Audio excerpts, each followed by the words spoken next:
Good afternoon, everyone. I'm Janice Whitaker, and it's my pleasure to serve as the administrator and the education program manager for the Teresa Neese and Helen Diskovich Center of Geriatric Nursing Excellence at the Penn State Ross and Carol Neese College of Nursing.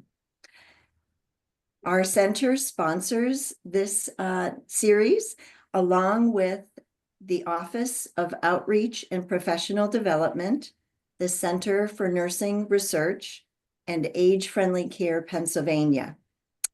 Today's seminar, Challenges and Solutions Building an Age-Friendly University, a Case Example, will be presented by Dr. Laura Gitlin, Distinguished University Professor and Dean Emerita at the College of Nursing and Health Professions, Drexel University. It's important to note that Penn State is currently working towards recognition as an age-friendly university, led by our center, CGNE, the Center for Healthy Aging, the Osher Lifelong Learning Institute, and a task force of key leaders with representation across the university. Before we begin learning about Drexel's experience with this process, we have some disclosures and announcements to read. Penn State Ross and Carol Neese College of Nursing is approved as a provider of nursing continuing professional development by Pennsylvania State Nurses Association, an accredited approver by the American Nurses Credentialing Centers Commission on Accreditation. Participants with a valid RN license who attend the entire nursing continuing professional development program can earn 1 contact hour. Partial contact hours are not awarded. The topic of this education is non-clinical, and therefore we did not identify, mitigate, or disclose relevant financial relationships. It's important for folks to know that we do record our seminars. And if you have any comments or questions for our speaker, there's 2 ways you can share those. You can enter them into the chat, or you can raise your hand and Jenny Rank will unmute you so you can speak aloud. The post-event evaluation survey link will show in your browser when the webinar concludes. It'll also be emailed to you within 24 hours.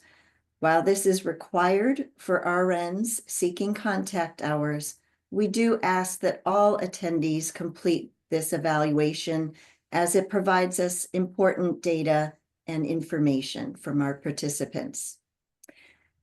To earn contact hours, Zoom in and out time will be recorded as attendance, and the post-event evaluation must be completed within 1 week of the seminar.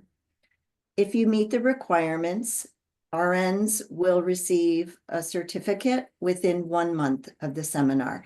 And if you ever have any questions about any of this or any feedback for us that you'd like to send it to us via email, please reach out at cgne@psu.edu. Next, I'd like to introduce Ahmed Rufi Vaya, one of our CGNE affiliate grad students. Ahmed is in his 2nd year of his PhD program, and he's interested in studying adult children who are caring for their parents living with dementia. We are thankful that Ahmed is here today to introduce our speaker. Thank you, Denise. Good afternoon, everyone. I'm honored to introduce Dr. Laura Gitlin, a distinguished professor and Dean Emerita at the Drexel University College of Nursing and Health Profession. Dr. Gitlin is the inaugural Executive Director of AgeWell Collaborative, which oversees the Drexel Age-Friendly University International Designation. Dr. Gitlin is an internationally recognized interventionist scientist. Her research focuses on the home and community-based interventions that seeks to improve the quality of life of indication for older adults and their family members. She is also the Chief Executive of Plans for Care International, a new company she co-founded in 2022 that developed a solution to support family caregivers and trained health professionals in evidence-based programs. In all her interventions, Dr. Gitlin applies the social ecological model, health equity, and implementation to develop and evaluate person-centered, person-direct approaches into individual and family within their living context. So please join me welcome Dr. Laura Gitlin, an distinguished professor and international intensivist. Thank you. Wonderful. Thank you so much, Ahmad. And thank you, Jenny and Janice, for inviting me. I'm very excited to share our experience at Drexel. And I'll just put the slides up now, okay? And just 1 second. Let me just share the slides.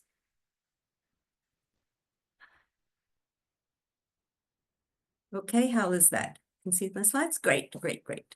Okay, so thank you so much again for inviting me, and I'm really excited to learn of your willingness and engagement in becoming age-friendly university. And if the experience of Drexel can help further your work towards that end, then Drexel and I will be very pleased. And I hope we have, and I look forward to a rich discussion about this. So every university has its own experience, and I'm going to just be sharing ours. I do recommend that you talk to other universities that have gotten this designation, because as you will learn as I go through the slides, that every university approaches this somewhat differently. So it's important to understand the range of activities that are possible. And basically, we're all in this with a shared value that we want to create a university for people of all ages. And basically, we believe that by doing so, it expands our understanding of inclusivity and diversity and enriches not only older people, but all of us in turn. So I first will just define what is an age-friendly university, and then I will, sorry, I'm just trying to get rid of the, so I don't see my face, if that's okay.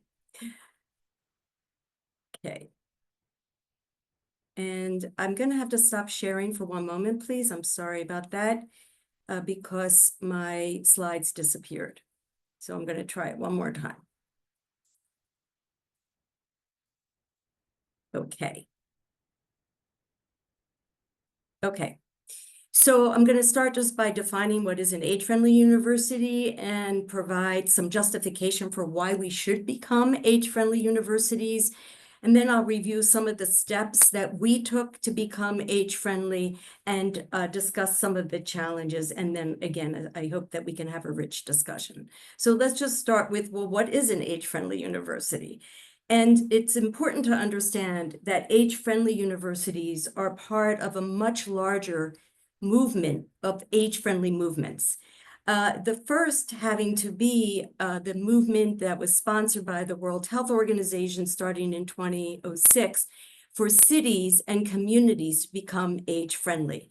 And all of the age-friendly movements embrace different principles. In this case, there were 8 principles that cities needed to abide by. And to date, there are about 698, close to 700 communities in the United States alone that have gotten the designation of being an age-friendly city. Philadelphia is working towards becoming an age-friendly city. And so at Drexel, the age-friendly university designation really fits with the goals also of our new mayor, and the city's goals. So that's really a great synergy. Second are the age-friendly health systems, which I'm sure you're very well aware of. It encapsulates 4 principles.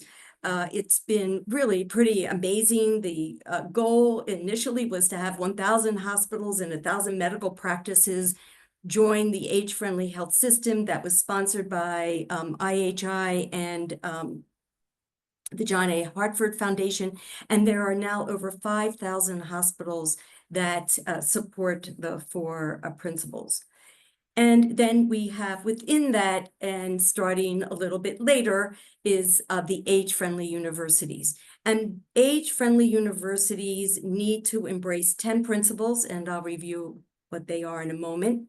This started at the University of Dublin, and to date, there are 110 universities signed on globally. So that's very, very exciting. And I do have a slide with some resources, and I'll share the network newsletter from the age-friendly university movement with you. So Dublin also sometimes has conferences that universities that have this designation attend. And so there's an attempt to build a community. And also, if you haven't done so, and you'll see on I have a strong recommendation that you set up a time to meet with James Appleby, who heads up the Gerontological Society of America. He's the executive director, and he works with all universities that are moving towards and or have the designation of being age-friendly. And he is a great resource for what's happening, what's new, and how can the Gerontological Society of America support this effort. So the age-friendly universities embody 10 principles. And I won't read word for word, but I will give you a sense of the principles. But let me just say right off that every university has to endorse these principles, meaning that you agree to these principles. But the approach is extremely flexible. And as a university, you can choose to focus on one or more principles to advance your age friendliness as a university, or you could work on all of them, of course. But the point is that these principles are guiding practices, if you will. And I think that's really important because then it optimizes flexibility in how universities can tap into this movement. So principle is to encourage participation of older adults in core activities of the university, to promote personal and career development in the second half of life, recognize, and I'm going to return to this, especially those who wish to pursue second careers, because this is a big opportunity for universities with declining enrollment of high school students.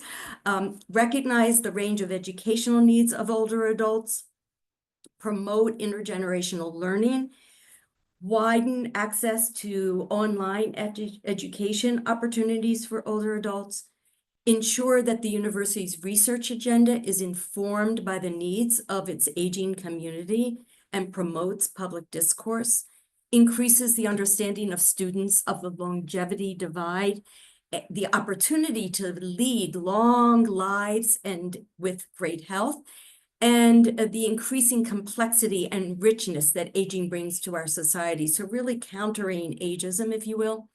Enhance access for older adults to the university's range of health and wellness programs and its art and cultural activities.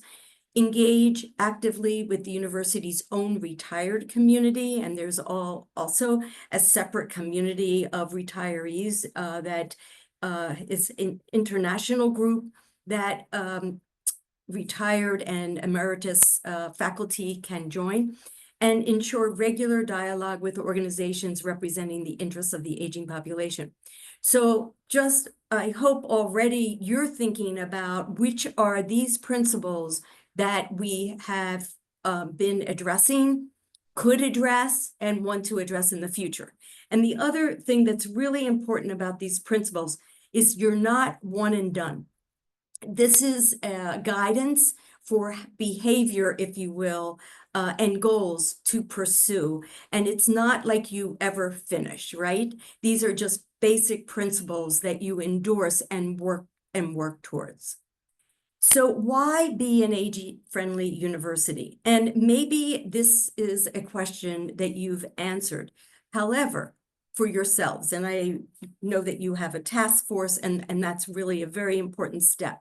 However, you do have to come up with a value proposition for your board of trustees, for your funders, for your leaders as to why it's important to be an age-friendly university and the opportunities that being an age-friendly university affords a university. And so that's how you're to think about this. You've already probably have a rationale, which is terrific, but you're going to have to come up with compelling reasons for being age-friendly. And these are the 5 that Nancy Morrow Howe provided early on as to why we should be concerned and endorse these principles as a university. And one is that we are all living longer lives, and actually we're going to have more than one career. And I think some of the work on longevity shows that people are having 2 to 3 careers, and lifelong learning should be an essential part of how we raise our children, and it's part of workforce development. We also have to prepare for age-diverse settings. So I'm sure in your setting and in different aspects of your organization, you may have 4 generations and how of people working, not just students, but also students, and how we relate to different generations is huge. I am continually, as a baby boomer, I am continually struck by the change of language. I just listened to a podcast this morning and I didn't understand like a quarter of the words that were being used because it was a podcast by a different generation of folks. Driving innovation in an aging society through research. So there's tons of opportunity here in terms of developing research agendas among master's students, PhD students, early stage investigators, senior investigators, faculty members, and there's such important room for innovation to address all the needs of an extremely heterogeneous aging population. I know that at Drexel, for example, our engineering college was extremely excited and wanted to participate in age-friendly university initiatives because the engineering students wanted to partner with older adults in our communities to talk about different ways of innovating to make life easier. A 4th is creating engagement, connection, and cognitive health.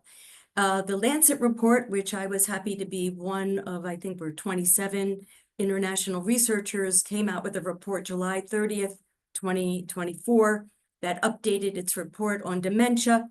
And no surprise, education, social engagement, connectivity are all behaviors, if you will, that reduce the risk of cognitive impairment. And so creating, engaging, overcoming social isolation are really important for cognitive health, and a university can really promote that.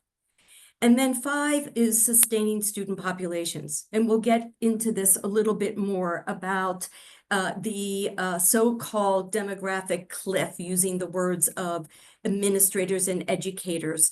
But we see really this so-called cliff in which we have a dramatic reduction of the traditional undergraduate student population as an opportunity, because we have a growing aging population that has to come back in their people in their 40s and 50s to retool, to prepare for different kinds of work environments. And then we added a 6th reason for being age-friendly, and that is taking care of your own faculty, oops, that's a typo, students and alumni who are aging. Faculty are aging, staff are aging, students should be aging, and alumni. And so how do you take care of your own community? And by endorsing some of the age-friendly university principles with concrete activities, you can do so. And I'll share some of the ways in which we've done that. So let me talk a little bit about some of the suggested steps from our experience of becoming age-friendly. And I think you actually started that. So by having a task force. So I have to say that this was an easy sell at Drexel. In talking to other members of the gerontological community, I understand that is not the case. This was very easy. First of all, obviously I was a dean, and this was an initiative, and everybody knew that I was coming on board to infuse our programming with a life course perspective and an age-friendly orientation. And the president, when I approached him, immediately looked at me and said, just tell me what to do. That isn't always the case. I'm going to be interested to know your situation. But I have heard often that deans and administrators and presidents often do not see the value, and that you have to really work hard to get them to sign on. But that's not the case at Drexel. And basically, we did a environmental scan, and we documented what we were doing for each of the 10 principles, and which ones we endorsed, of course, in principle, but that we would need to do work on. And this is the team that helped move forward the age-friendly designation at the university. We're really proud to be the second in Pennsylvania and the first in Philadelphia. So the letter is sort of straightforward to the University of Dublin, but you do include an environmental landscape, if you will, of what principles you've been working on and what you plan to do in the future. So the other part of it, and I'll get into this in a minute, is you see in the background, like that banner, to create all different kinds of assets in order to showcase the activity and what it means to be age-friendly. And this is a banner that we used in anything that we did. And it was part of welcoming students and so forth. It was always there. And then we also identified various champions who became part of our steering committee.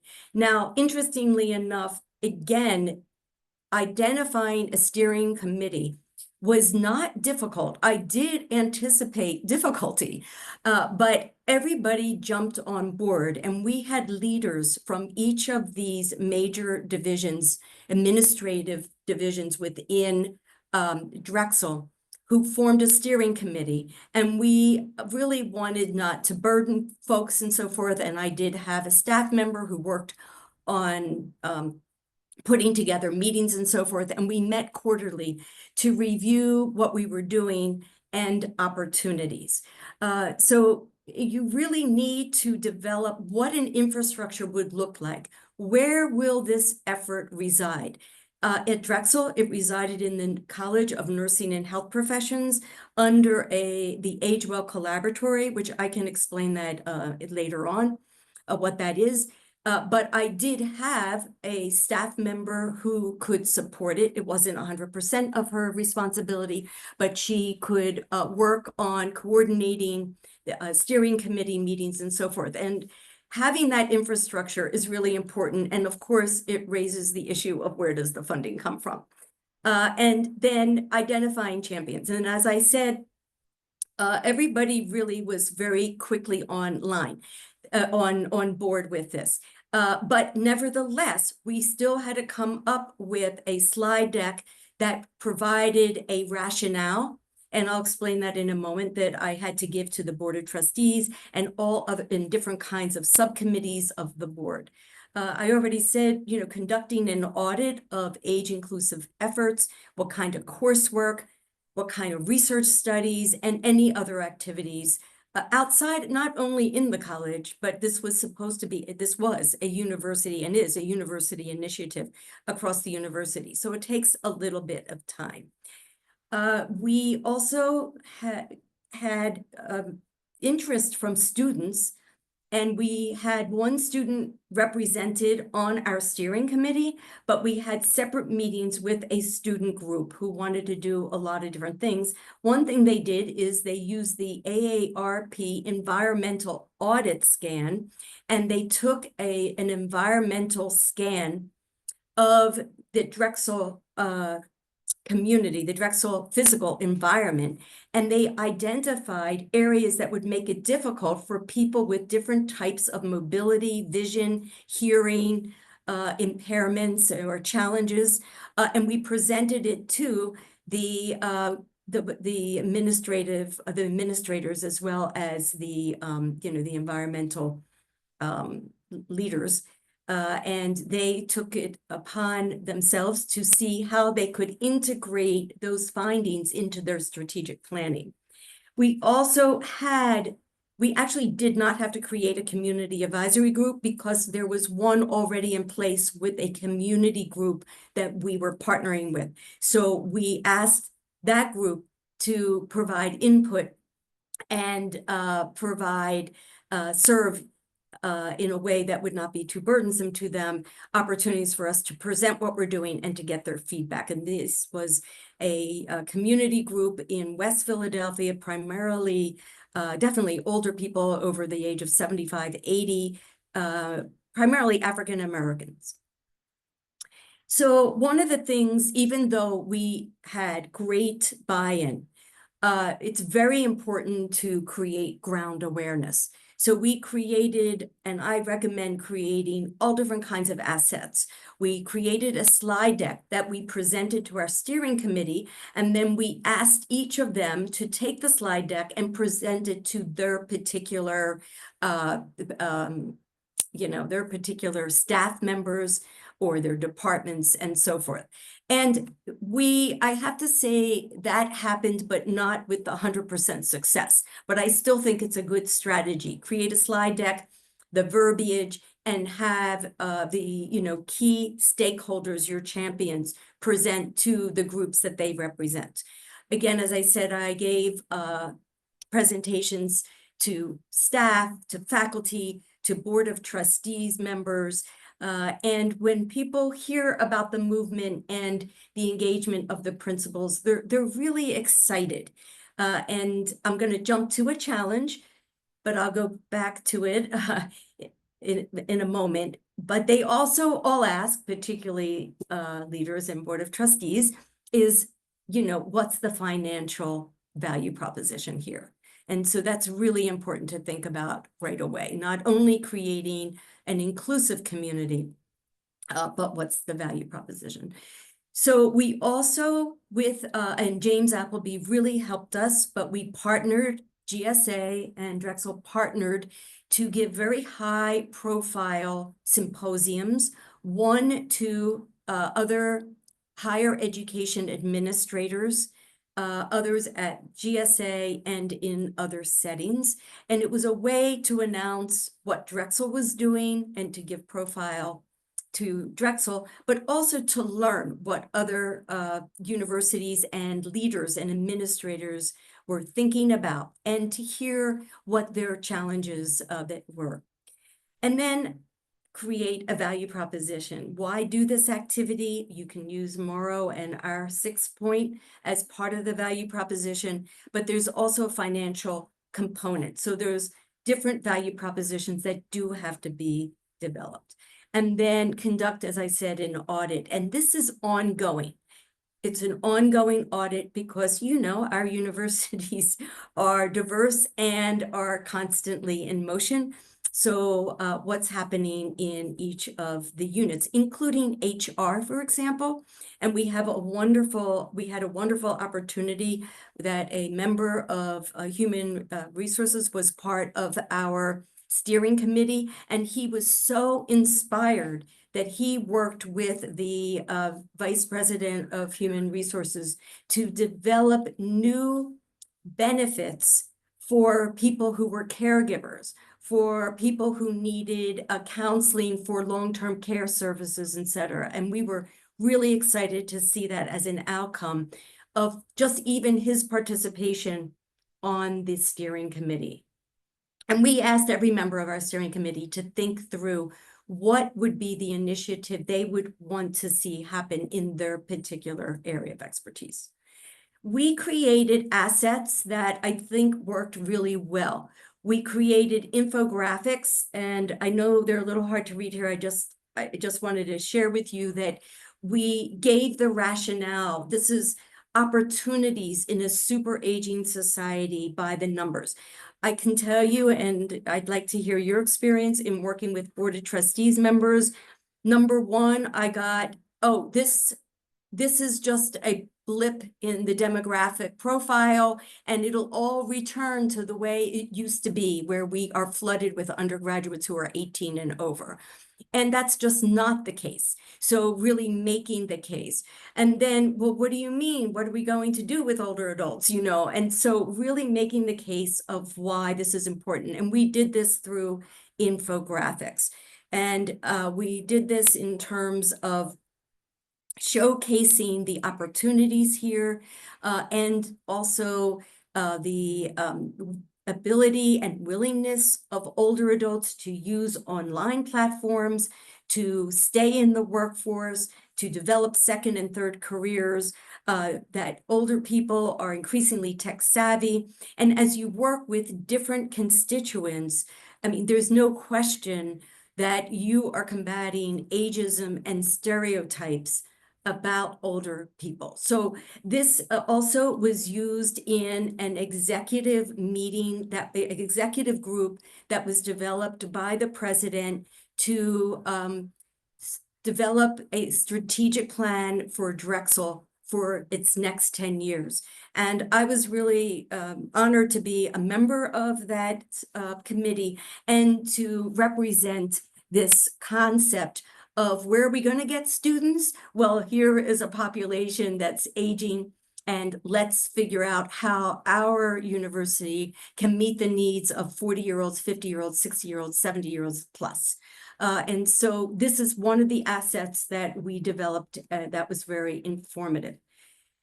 We also distributed an asset about what our vision was, what the age-friendly principles were, but very importantly, and wait 1 second, I'm sorry. I want what you don't have here, and I don't know, it's not showing up, is that we got numbers for the university. In other words, we said, what was the average age of our undergraduate population, our graduate population, our alumni, our faculty, and our staff.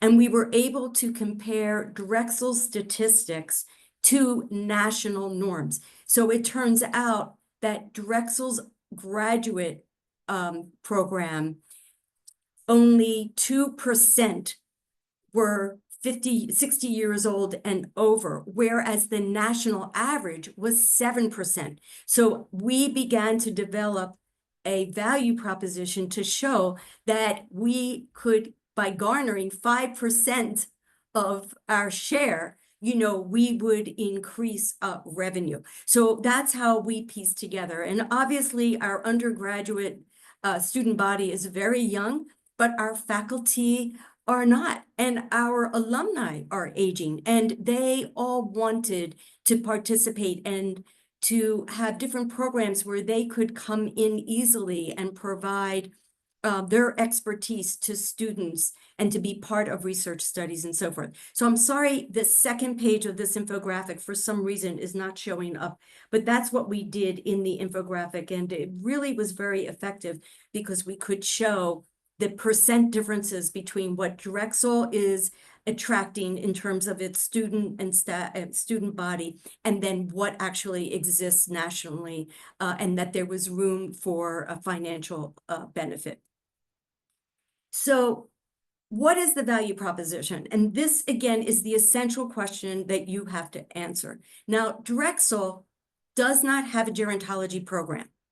Other universities that have the age-friendly university designation have gerontological departments. And even though they have a similar hard sell to their leadership, they can place the age-friendly movement within gerontology to drive up their enrollments. And we did not have that. So I just wanted to say, give you a sense of how we have had to talk to our leadership and board of trustees and think through this. And the first was we wanted to reframe the enrollment challenge. So again, the board of trustees language, the president's language, initially was the glasses, you know, it's half empty. We're losing enrollment. We're not getting the same level of enrollment, which is true across the country, of course. And this is called a demographic cliff. And we said, no, the university and enrollment challenge, it's half full. This is not a demographic cliff. It's a demographic lift. And how can we prepare ourselves for older students? And that's one of the, you know, a key message that we had to give. We also had to give a key message about the demographics. This is not a blip, and I can't tell you how many times I was told this, that we'll just ride it out, we'll figure out a way, but this is what, you know, this is, I'm sure you're all familiar with this pyramid, right? And having to explain this and give this graphically was very important in terms of providing the value proposition to our Board of Trustees and others, and explaining that this is the change worldwide, and this is a great opportunity because we are living longer and better, and that is the promise. And we always include a slide like this where we say our world is faster, stronger, older, you know, and not everybody may age. These are 85-year-olds in a marathon running race, but we have this opportunity to work with a much larger age spread and to become a vibrant university and very inclusive aid with including age inclusivity. Oh, okay. I'm sorry. Here it is. Here's the infographic I was referring to before. And so this is 2022 statistics, and this is what we offered, and people really saw this right away. So, for example, the percent of graduate students, Drexel has 5% who are over 50, where the US average is 7%, you know, 7% of graduate students are over the age of 50. So you can see the undergraduate students, Drexel only attracts 1% of students 50 years of older, where in fact in the US, most universities, 4% of their population is older. So I'm sorry, I had this in the wrong spot, but you get an idea that this becomes part of the value proposition. Okay, and look at our faculty, 54% are over 50 years of age, 36% of staff are over 50, and alumni are 40% are over and growing. So it's really helpful to have these kinds of statistics. So I'm about to wrap up, but you have to identify potential benefits. So first of all, having this designation is a differentiator, and it can attract students, faculty, and staff. Even though it's a constant effort, I was so pleased to see the level of engagement of students. We took students in 2019, there were 11 of us that came down to Chile, where I actually am right now, and they did an environmental audit down here, and they discovered lots of environmental issues. And when they all came back, they are nursing students and health administration students. They all said they were entering the world of aging because they could see with their own eyes the ADA issues, certainly in Chile. But another potential benefit is better integration with community members. So I'm not that familiar with your community, but I can tell you Philadelphia has one of the highest aging populations in the country and in the state. And so older people are part of our fabric and should be included in our university. And then enhancing inclusivity is really critical. And I think that the story of aging is its extreme diversity and also disparities, right? And that's the story of the aging. And to have your Office of Diversity, Equity, Inclusion, Belonging, whatever the names are that you're using, understand the importance of age diversity is a place where you can begin to make inroads. And consequently, we had various seminars, on the different generations and the different languages we use and how we can all learn from each other, so that the aging lens is actually new to most DEI offices. And it was extremely welcomed and appreciated. And then finally, benefits for generating revenue. How do we sustain these activities? Now, I do want to say that one of the things that we did, that if you have any funding, I highly recommend, is the high-profile activities such as the symposium I mentioned, but having, and that symposium was called, for example, The New Normal for Higher Education, Understanding and Embracing an Aging Society. And that was very important in 2020 to kick off our activities. But I, as a dean, allocated funding for a pilot grant initiative.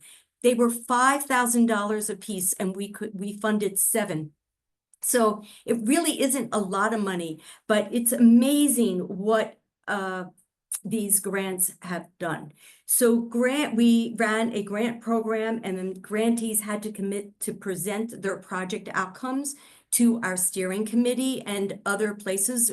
Once we identified them, they had to write about the project for an age-friendly yearly impact report. They had to take the Gerontological Society's, the Reframing Aging course that's so successful.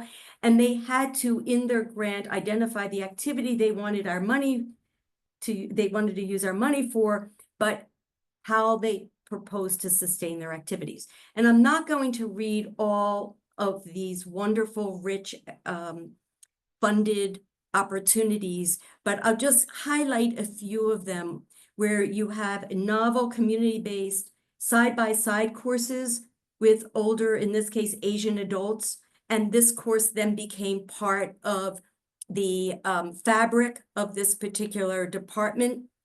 We have Life is Beautiful. It's a proof of concept for a new lifelong learning program where undergraduate students are paired with an older adult learner, and they look through a reminiscence and other kinds of activities. And this is one of the ones that has continued and has generated revenue for its department. But I just wanted to give you an idea. Helping older adults through a novel ambassador program, just all different kinds of activities that were extremely exciting and really promoted the vibrancy of what we were looking for. And again, not all of them have been successful in sustaining, but all of them did go on to develop various grants and other kinds of support if it wasn't sustainable by itself. And here's just a project in collaboration with Milano, Italy. So it fit into the university's global initiatives. So these projects can fit a lot of categories, if you will. So there's a whole host of activities that have happened. I mentioned already the human resources. We went to each of these different kinds of committees to brainstorm with them what they could do. And so we served as an intellectual catalyst, a think tank. We didn't sponsor all these programs, but they knew that we were there as aging experts, and we provided guidance. And so we have a College of Professional Studies, the Goodwin College, and it developed an Age Well Academy that's providing programming just for older adults and professionals serving them. So a lot of great things can happen. And we, again, because I was concerned about sustainability, we've become more of the think tank and the experts that a lot of different committees rely on us.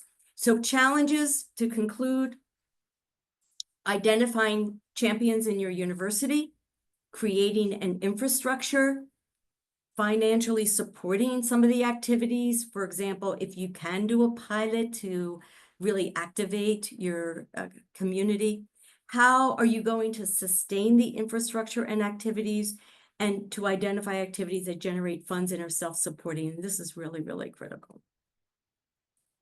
And with that, I'll end. and open it up for questions and discussion. Let me just show one more slide.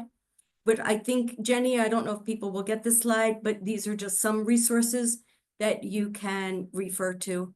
And if you'd like, I'll stop sharing now. Does that make sense? Yeah, okay. Yeah. Yeah, so certainly if you're willing to share your slides, we can share them with our audience. That would be fabulous. But first of all, thank you so much for that, wonderful presentation. Just a wealth of information, and it made me think that, we're on the right path here at Penn State. Working towards right now our application process. So there's definitely some similarities as well as some differences, lots of great ideas. And I really appreciated you saying at the beginning that every college and university's experience is a little different, because that makes sense to me that it would meet, the university's needs and the communities and all of those pieces too. So thank you so much, for sharing that. We do already have some wonderful comments and thank yous in the chat about your presentation, as well as some questions. One of the first that came in was wanting to learn more about the Age Well Collaborative. So could you share a little bit about that? Yes, sure. I'm gonna give a tiny story, brief story, because I think it shows the promise of these collaboratories. And I moved from I had lived and worked in Philadelphia for 20 some years and worked with many organizations.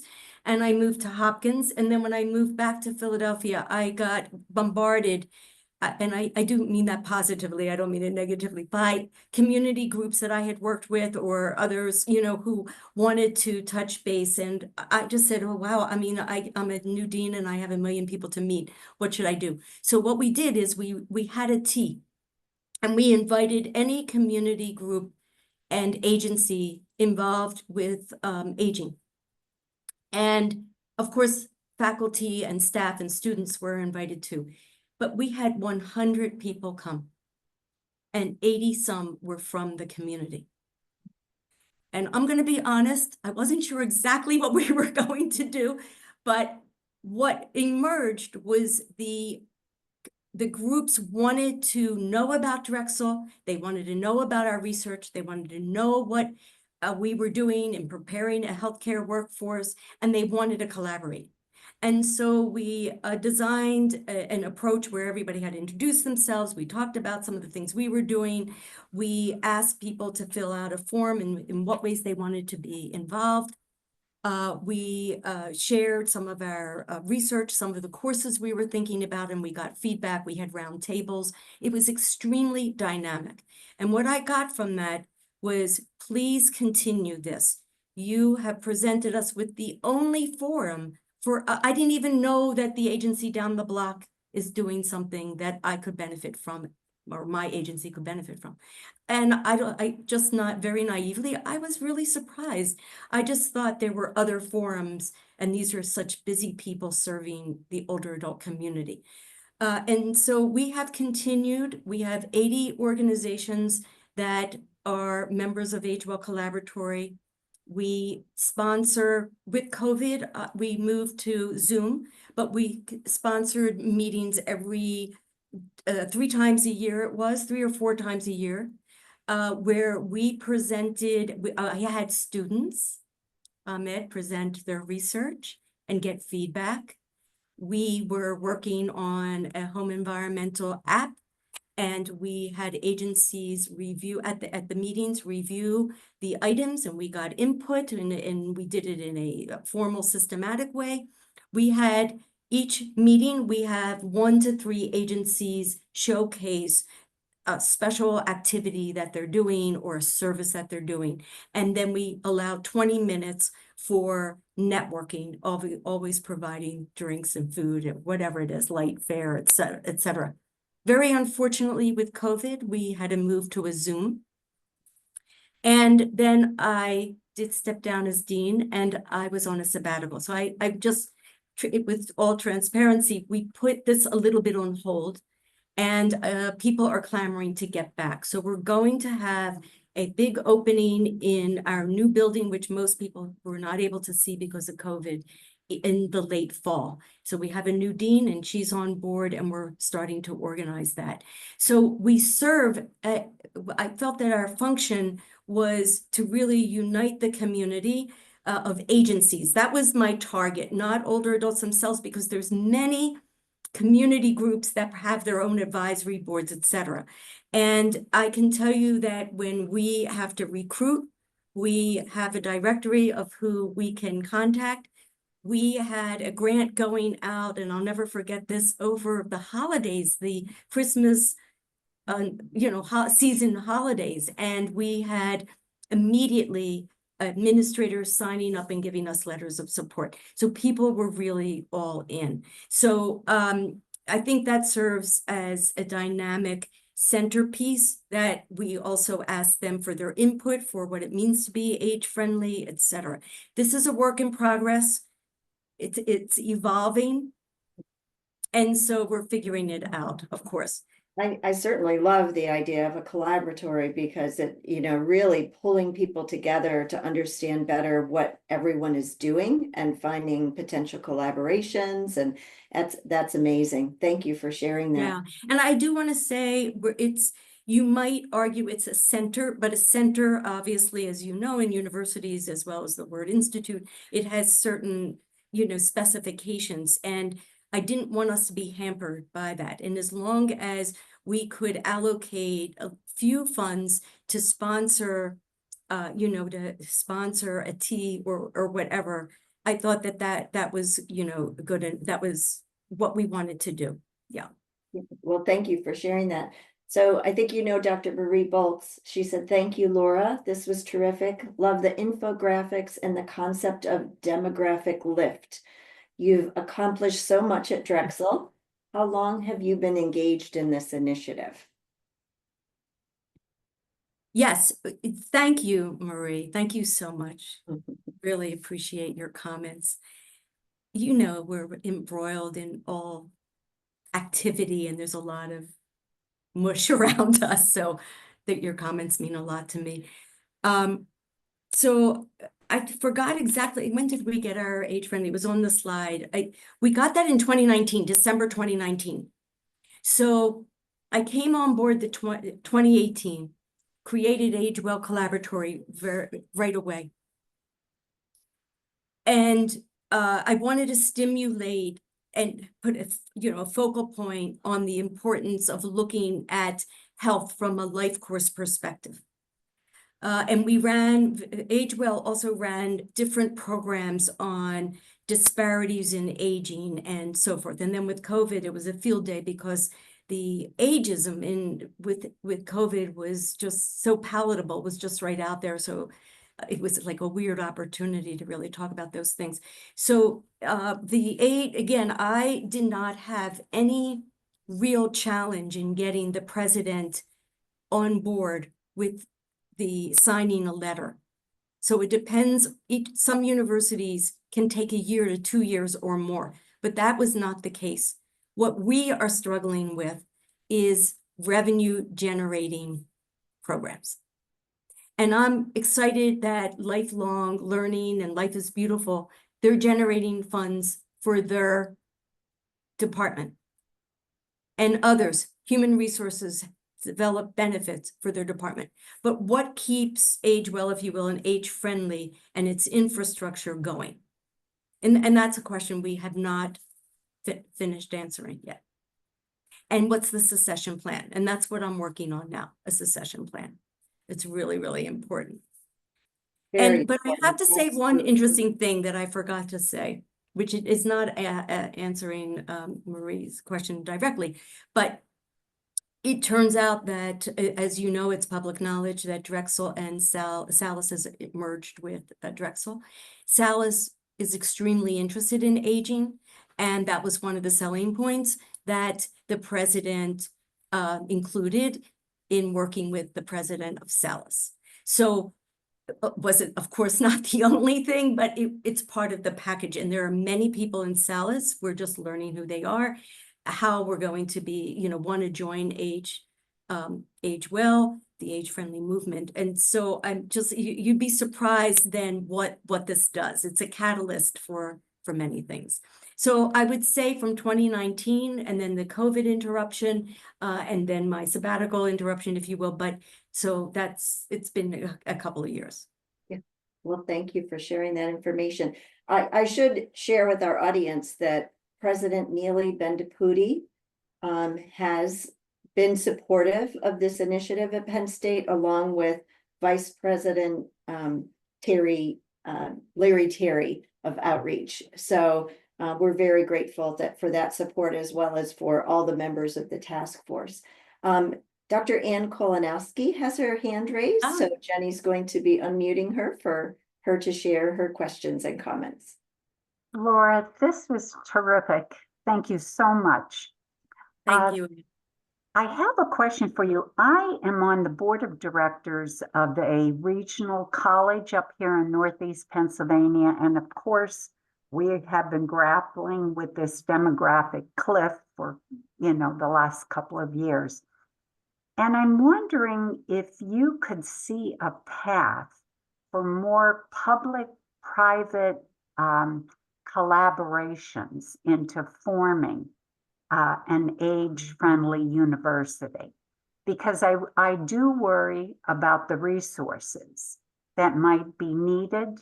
I talked about this with our board of directors about, developing more outreach to older adults. And the feedback I get from the academic administration is that, well, we do that. We have master's programs, but that's, you have to think more broadly. So I'm wondering if there's a place for that in age-friendly universities. Yeah, I mean, I think that your experience is the experience. I don't think, it boils down to that's what we heard too. Well, we already do that, but do you really do that?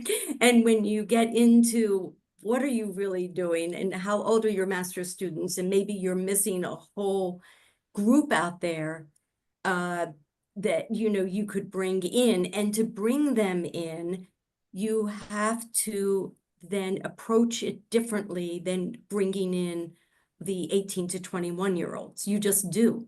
Mm-hmm. And you have to be concerned about or address, people in their 40s and 50s. I mean, even 60s, 70s. I mean, everybody's using a smartphone. So they're getting, the use of technology, of course, in remote areas is maybe a different story, but, it is just there. But it is a sell. I think the public-private partnership is really interesting. And I'm wondering if, like an industry that needs a workforce and would want to partner to bring back people who, it's their second career, so to speak, and they would be willing to offset some of the tuition for that, or a certificate programs that upskill a workforce would be attractive to a particular company. So I think it depends, maybe there are departments or colleges, that would be interested in that, in partnering. And I think this is a great question, Anne, to talk to James Appleby about, because he does have the vast experience of how other universities have approached it. And I think that GSA can play a key role in negotiating different arrangements too, because they come with, they're the largest, aging organization and all of that.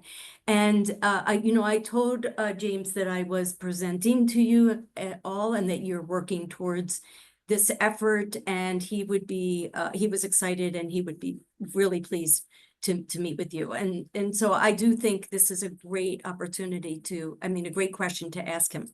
Okay, thank you very much. Yeah. And Stephanie Cole, one of our favorite collaborators, and is mentioning that she would be happy to collaborate on this at the federal level.